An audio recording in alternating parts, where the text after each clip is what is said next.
So schafft ihr Solo und Koop easy das Kobokuju Easter Egg in Black Ops 7 Zombies. Ich empfehle euch einen Bauplan für das LMG Sokol zu erstellen. Damit habe ich mit Abstand den meisten Schaden beim Boss gemacht und hatte nie Probleme mit Munition. Ihr findet den Waffenbau-Code mit meinem Loadout in der Beschreibung. Rüstet euch als Feldaufrüstung den Ätherschleier oder wilden Wächter aus.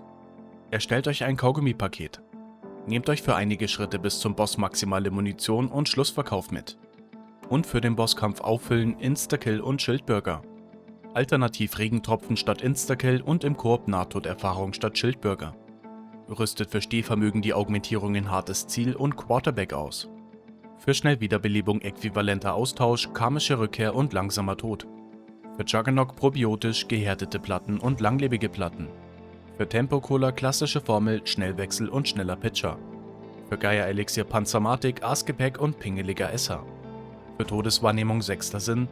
Für Dr. Niete, Dr. Rutscher, Umweltschützer und Tribologe. Für Eselstritt Freiwurf, voll ausgerüstet und Gratisbeigabe. Für Todesdaikiri toter Kopf, totes Rennen und toter Satz. Für Doppelschuss doppelte Wirkung, Eiltempo und doppeltes Kaliber. Und für Irrlicht Maske der Güte, Erweiterung und Dynamik. Rüstet für den Ätherschleier die Augmentierungen Äthersprint oder im Koop Gruppenschleier Extraladung und Erweiterung aus. Und alternativ für den wilden Wächter rasendes Feuer, Erweiterung und doppelte Lage. Folgt erst den angezeigten Schritten und aktiviert Pack-a-Punch. Baut euch dann zuerst die Maneki Neko, die braucht ihr für die Wunderwaffe. Dafür braucht ihr 3 Teile, die jeweils an 3 Spots spawnen können. Das erste Teil ist das Furin. Entweder hängt es in der Nähe vom Spawn gegenüber von Stamina Up am Balken, im Gebiet mit Todeswahrnehmung mittig beim zerstörten Haus oder links von Metzel Macchiato beim Waffenwandkauf. Das zweite Teil ist das Karakuri. Entweder liegt er gegenüber von Dr. Niete am Boden,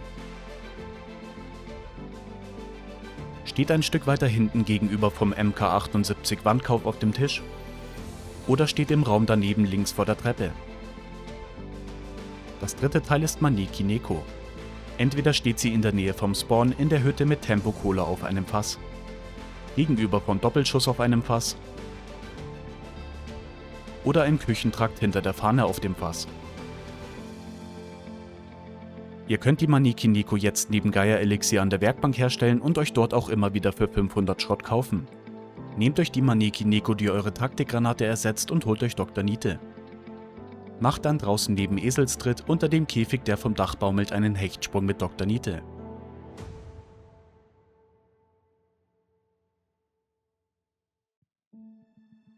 Nehmt den Käfig auf und versenkt ihn irgendwo in Lava. Beendet dann die aktuelle Runde.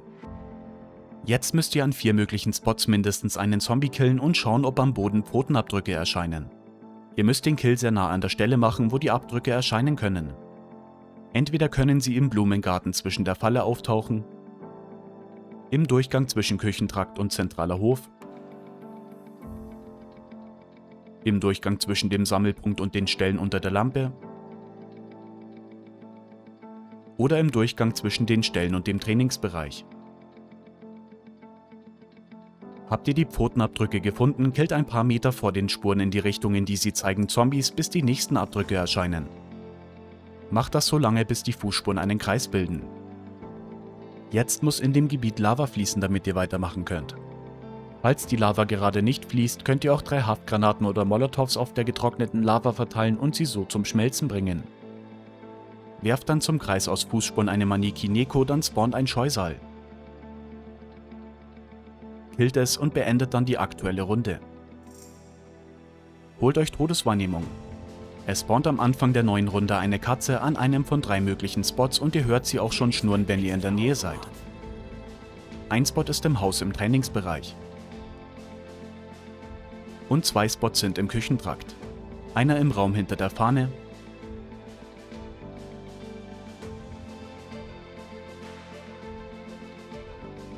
und einer rechts von Doppelschuss. Schleicht euch geduckt an die Katze heran. Achtet darauf, den leuchtenden Brettern auszuweichen, die ihr jetzt mit Todeswahrnehmung sehen könnt, und bleibt die ganze Zeit geduckt. Packt euch die Katze mit der Aktionstaste. Wenn ihr die Katze aufschreckt, läuft sie weg, spawnt ab der nächsten Runde wieder an einem der 3 möglichen Spots und ihr könnt es erneut versuchen. Lauft mit der Katze zum Weltsamen bei Pack-a-Punch. Rutscht und duckt euch auf dem Weg nicht, sonst lasst ihr die Katze los und sie haut ab. Die Katze springt, sobald ihr in der Nähe seid, automatisch auf den Weltsamen und fängt nach kurzer Zeit an, in Glibberzeug zu schweben. Messert dreimal den Weltsamen, der jetzt dauernd Druckwellen von sich gibt, die euch zurückstoßen. Die Katze wird dann befreit und ihr könnt euch die Nekomand Wunderkatze nehmen. Ihr könnt damit wie mit einem Sturmgewehr schießen, einen aufgeladenen Angriff machen, der Flächenschaden macht und eine Pfütze am Boden hinterlässt, oder Gegnern die Augen auskratzen. Als nächstes müsst ihr 11 Steinlaternen mit der Wunderwaffe entzünden. Holt euch dafür am besten Stamina. Die Reihenfolge, in der ihr die Laternen entzündet, ist egal, ihr müsst aber innerhalb von wenigen Sekunden die nächste entzünden, sonst ist der Schritt gescheitert und ihr könnt es erst nächste Runde wiederholen. Hier seht ihr die Route, die ich immer nehme. Schießt eine Laterne, um sie zu entzünden, einfach mit der Wunderkatze ab.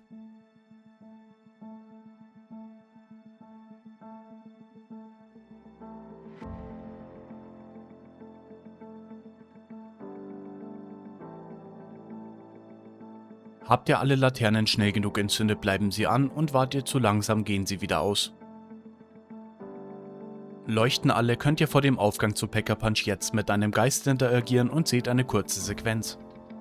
Nehmt auf dem Dach neben dem Raum mit Pack-a-Punch die Schnellreise und lenkt beim riesigen Baum nach rechts. Drückt dann, sobald ihr bei der ersten Dachspitze vorbeifliegt, die Aktionstaste, um die Fuchsmaske, die dort hängt, einzusammeln. Holt euch für den nächsten Schritt am besten Metzel Macchiato. Killt alle bis auf einen Zombie und platziert die Maske in der Nähe von Dr. Niete bei den anderen Masken. Es leuchten jetzt nacheinander 3 Masken kurz rot auf. Merkt euch die Reihenfolge, in der sie aufleuchten. Es spawnen dann Zombies, die alle eine der Masken an der Wand tragen. Killt in der Reihenfolge, die euch vorgegeben wurde, die 3 Zombies mit der passenden Maske. Passt auf, dass ihr nicht einen mit einer anderen Maske killt oder ihr oder ein Zombie den Bereich verlässt, sonst scheitert der Schritt und ihr könnt ihn erst ab der nächsten Runde wiederholen.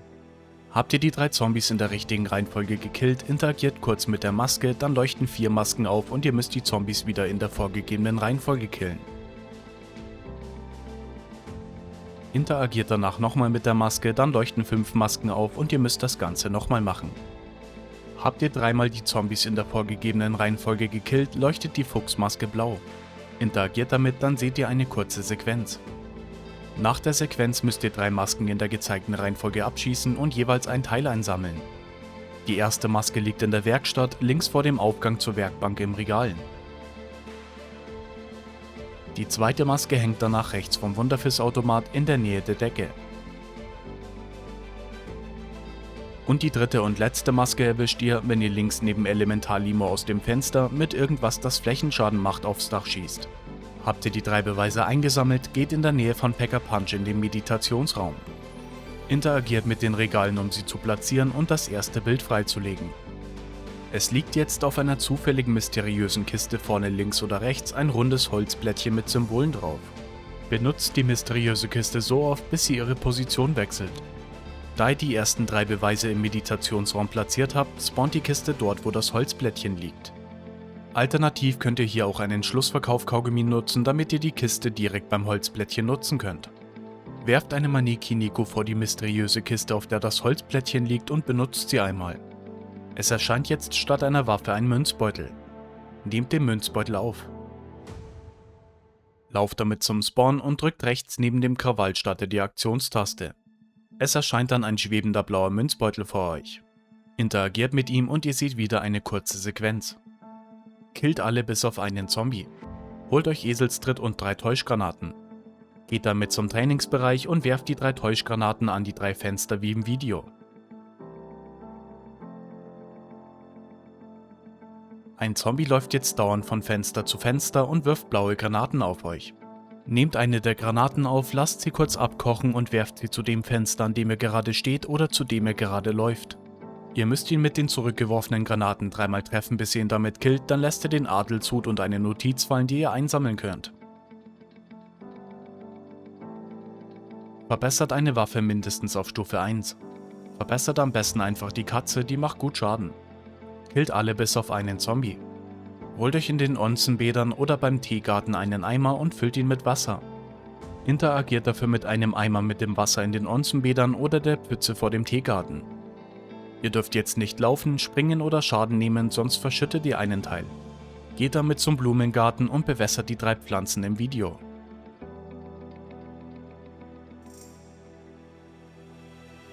Lauft, um auf die andere Seite der Brücke zu kommen, ohne Schaden zu nehmen, neben der Falle an der Wand entlang.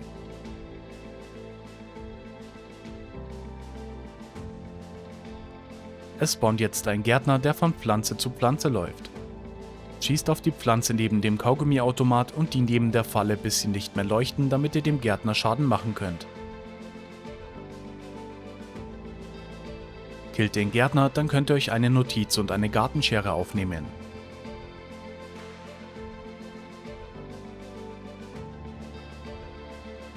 Lauft zum Küchentrakt in den Raum links von Doppelschuss. Schlag gegen das Kästchen neben dem Eingang, um eine Tomate auf den Boden zu werfen. Verlasst das Gebiet für 1 Minute und lauft wieder zur Tomate. Jetzt sitzt dort ein Zombie mit der Tomate im Maul. Messert einen blühenden Kirschbaum, bis er leuchtet, und bleibt ein paar Sekunden in dem Feld stehen, bis Blüten um euch schweben. Es blühen immer nur ein paar Kirschbäume auf der Karte und das funktioniert nicht, wenn gerade ein Riss in dem Gebiet ist. Der Effekt bleibt euch so lange, bis ihr Schaden nehmt. Bringt den Zombie mit der Tomate im Maul dann zum Sammelpunkt bei Stammen ab. Killt ihn, während ihr den Kirschblüteneffekt um euch habt vor dem Fenster, dann spawnt ein Händler. Killt ihn, dann lässt er eine weitere Notiz und einen Rechenrahmen fallen, die ihr aufnehmen könnt. Bringt die 3 Beweise wieder in den Meditationsraum und interagiert mit dem Regal, um das zweite Bild freizulegen. Holt euch im Trainingsbereich auf dem Balken die leere Tasche, indem ihr mit der Wunderwaffe einen aufgeladenen Schuss darauf schießt. Das geht auch schon früher, aber ihr braucht sie spätestens jetzt für einen der nächsten 3 Beweise.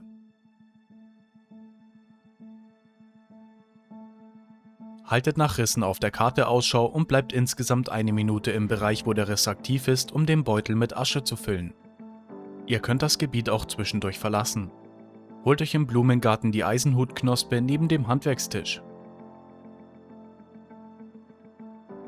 Platziert sie beim Tensho-Eingang in der Nähe vom riesigen Baum im Blumentopf in der Ecke. Platziert dann darauf die Vulkanasche, die ihr mit dem leeren Beutel in einem Gebiet mit dem Riss gesammelt habt. Holt euch dann bei einem blühenden Kirschbaum den Kirschblüteneffekt. Lauft damit einen kleinen gleichmäßigen Kreis bei dem Blumentopf, indem ihr die Knospe und die Asche platziert habt. Es erscheint dann ein Tornado mit dem Blüteneffekt, die Knospe fängt an zu leuchten und ihr könnt euch die Eisenhutblume nehmen. Geht in den Küchentrakt in den Raum mit dem Spot für die mysteriöse Kiste. Messert das Kästchen auf dem Regal neben der Feuerstelle, um eine Pflaume auf den Boden zu werfen. Springt auf die Pflaume, bis ihr den Kern einsammeln könnt. Geht in die Lagerräume in den Raum hinter dem Raum, wo die Masken hängen. Messert dort eine der Schriftrollen, dann startet ein ca. 2 Minuten Timer und ihr müsst die Schriftrollen so messern, dass alle 9 gleichzeitig im Regal versenkt sind. In der Beschreibung habe ich euch einen Link für ein Tool geschrieben, das euch die Lösung anzeigt. Ihr müsst an sich immer erst schauen, dass die erste Reihe versenkt ist, dann die zweite und dann die letzte. Arbeitet euch dafür immer von oben links nach unten rechts Reihe für Reihe durch. Habt ihr alle Rollen versenkt, könnt ihr eine Notiz und einen Stößel einsammeln. Holt euch den hirnvolle Munitionsmod. Geht mit dem Stößel zum Küchentrakt und platziert ihn in dem Schälchen im Raum mit dem Spot für die mysteriöse Kiste. Killt dort mit hirnvolle Zombies, bis der Stößel blau leuchtet. Die Zombies müssen nicht von Hirnvolle bekehrt sein, es reicht, wenn ihr den Mod ausgerüstet habt. Aktiviert den Stößel, sobald er leuchtet, dann seht ihr eine weitere Sequenz. Nach der Sequenz öffnet sich in der Ecke vom Raum der Schrank und ihr könnt euch den Kugelfisch nehmen. Platziert die 3 Beweise wieder im Meditationsraum, um das dritte Bild freizulegen. Interagiert mit der Tasse auf dem dritten Bild, um euch eine Keramikscherbe zu nehmen. Holt euch dann vor dem Aufgang zu Pack-a-Punch am Boden bei der Blutlache die zweite Keramikscherbe.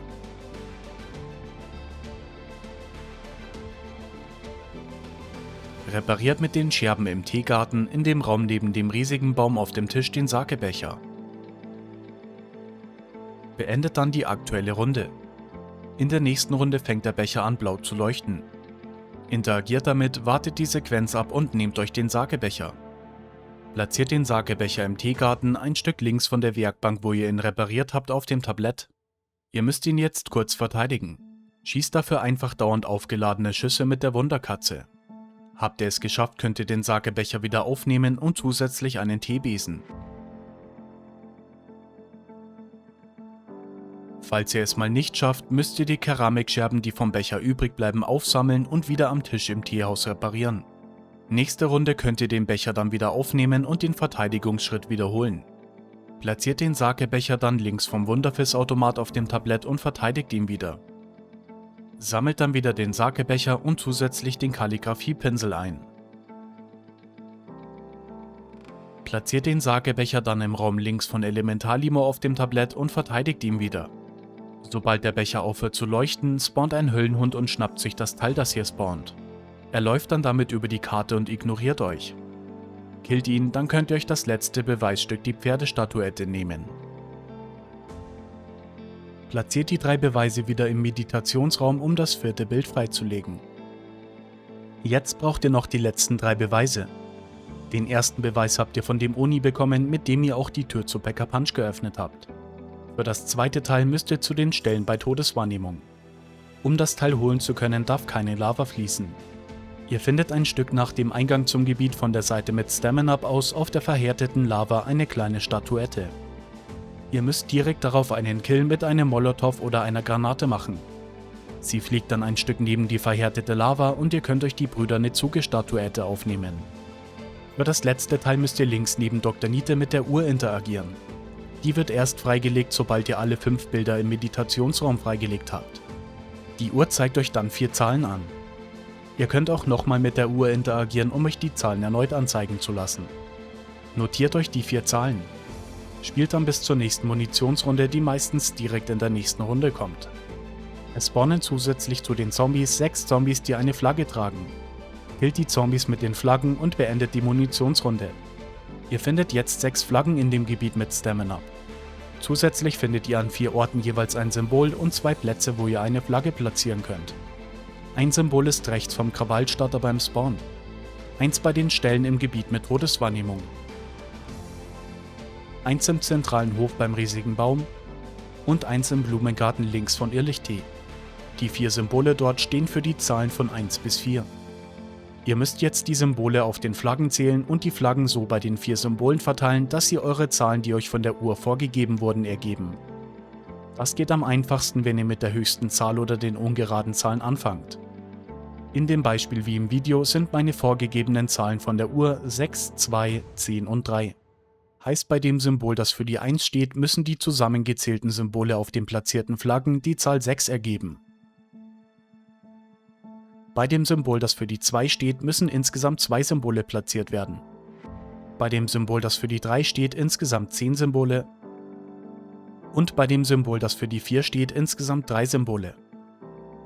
Ihr seht auf der Uhr auch die Ziffern blau leuchten, bei denen ihr die richtige Anzahl an Symbolen platziert habt. Leuchten alle 4 Ziffern blau und ihr aktiviert die Uhr, öffnet sie sich und ihr bekommt euren letzten Beweis, das Wappenmedaillon. Platziert die 3 Beweise wieder im Meditationsraum, um das 5. und letzte Bild freizulegen. Jetzt müsst ihr das Rätsel lösen und herausfinden, wer der Mörder von Takeos Vater war. Dafür müsst ihr die richtigen Teile aus den Regalen vor den Bildern platzieren. Unter das erste Bild kommt immer der Kamm. Für das zweite Bild müsst ihr mit einer von 3 bestimmten Fallen Kills machen und anschließend mit dem Geist des Bogenschützen sprechen, der in der Nähe der Falle erscheint. Macht dafür am besten den Untertitel an. Die 3 möglichen Fallen sind die Falle beim Spawn, die Falle im Blumengarten oder die Falle im zentralen Hof beim riesigen Baum. Aktiviert eine dieser Fallen. Nach einer zufälligen Anzahl von 1 bis 20 Kills mit der Falle erscheint in der Nähe ein Geist, mit dem ihr sprechen könnt. Die Geister erscheinen immer an diesen Spots. Der Geist der Falle beim Spawn erscheint im Torhaus am 2. Fenster. Der Geist der Falle im Blumengarten ist im Küchentrakt, wenn ihr die Treppen hochgeht und links um die Ecke. Und der Geist der Falle beim riesigen Baum erscheint beim Tenshu-Eingang. Von den 3 Geistern nennt euch nur einer einen Verdächtigen. Die anderen sagen, dass sie nichts gesehen haben. Macht also Kills mit den Fallen, bis ihr den Geist findet, der euch einen Verdächtigen nennt. Als Verdächtigen nennt euch der Geist entweder den Adligen, den Höfling, den Händler, den Obsthändler oder den Gärtner. Killt, sobald ihr den Verdächtigen kennt, alle bis auf einen Zombie. Platziert dann beim zweiten Bild, je nach Verdächtigen, den euch der Geist genannt hat, das richtige Teil. Hat er von einem Adligen oder Höfling gesprochen, platziert den Adelshut. Hat er von einem Händler oder Obsthändler gesprochen, platziert den Rechenrahmen. Und hat er vom Gärtner gesprochen, platziert die Gartenschere. Unter dem dritten Bild müsst ihr das Gift platzieren, das die Todesursache war. Holt euch dafür die Notiz links im Regal vor dem Aufgang zu Pack-a-Punch. Jetzt braucht ihr erst den Verdächtigen, den euch der Geist bei einer der Fallen genannt hat. Das war hier im Beispiel der Höfling. Lest dann die linke Notiz und schaut unter Todesursache nach einer von 3 möglichen Aussagen. Entweder steht im letzten Satz etwas von kontaminierte oder vergiftete Pflanze oder von kontaminierte oder vergiftete Lebensmittel zusammen mit Anzeichen für Vomitus oder von Anzeichen einer Paralyse. Hier ist eine Liste mit allen möglichen Kombinationen von Verdächtigen und Todesursachen. Nannte euch der Geist einen Adligen oder Höfling und auf der linken Notiz steht unter Todesursache etwas von einer vergifteten Pflanze, ist das richtige Teil die Eisenhutblume. Nannte euch der Geist einen Adligen oder Höfling und auf der linken Notiz steht unter Todesursache etwas von Vomitus, ist das richtige Teil der Kugelfisch und so weiter. Hier im Beispiel nannte mir der Bogenschütze den Höfling. In der linken Notiz steht etwas von kontaminierte oder vergiftete Pflanze, also ist das richtige Teil die Eisenhutblume. Platziert das richtige Teil beim dritten Bild. Schaut dann nochmal bei der linken Notiz, was unter Todeszeitpunkt steht. Hier im Beispiel haben wir die Stunde des Tigers. Geht dann zur rechten Notiz und schaut, wie viele Stunden bei eurem Gift stehen, das ihr platziert habt. Hier im Beispiel haben wir die Eisenhutblume und dabei stehen 2 Stunden. Sucht dann auf der Scheibe links neben den Bildern das Tier, das auf eurer linken Notiz unter Todeszeitpunkt steht. Geht von dem Tier aus dann noch so viele Felder nach links, je nachdem wie viele Stunden auf der rechten Notiz beim Gift stehen. Wir haben im Beispiel die Stunde des Tigers und unter dem Gift Eisenhutblume stehen 2 Stunden. Der Zeiger muss also 2 Felder vor dem Tiger stehen, also hier im Beispiel auf der Ratte. Den Zeiger verstellt ihr mit der Aktionstaste. Beim vierten Bild seht ihr rechts auf dem Bild entweder ein Gemälde von einem Berg, einem Fisch oder einem Vogel. Der Berg steht für die Pferdestatuette, der Fisch für den Teebesen und der Vogel für den Kalligrafiepinsel. Platziert dann das passende Teil, je nachdem welches Gemälde auf dem Bild zu sehen ist. Und unter das 5. Bild kommt immer das Wappenmedaillon. Habt ihr die 5 Teile platziert und die Scheibe eingestellt, aktiviert die beiden Räuchergefäße links und rechts neben den Bildern.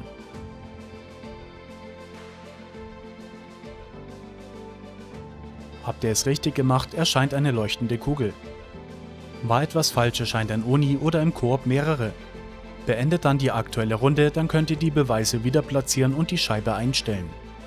Geht jetzt zum Weltsamen vor Pack-a-Punch. Interagiert damit, dann werdet ihr in den zentralen Hof geportet und eingesperrt.